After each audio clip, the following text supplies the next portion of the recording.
Бардачок у тебя есть на отдельных местах.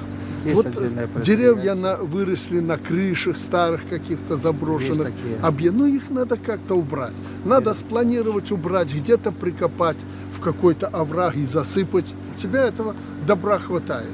Где-то неиспользуемые земли, где-то надо закопать чего-то или на месте там, но в обороте, чтобы были земли.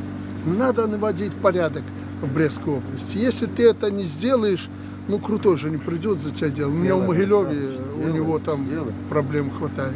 Каранкевич, он не может с Прядко сделать робот.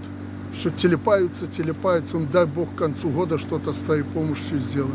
Говоришь ты, что у тебя какой-то альтернативный пресс. Ну так... Завтра покажем, Александр. Ну это ты покажешь, но я не увидел особо, что ты с соломой хорошо работаешь. И самое главное для всей страны и для тебя, надо готовить подозимый клин, надо пахать. 1,5 трактора у тебя всего. Надо увеличить, Петр Александрович. Как бы не было трудно, хоть по ночам, хоть как-то. Ты же понимаешь, рапс надо до 20 августа посеять. Посеем, Александр, У тебя нет тоже. никаких сомнений.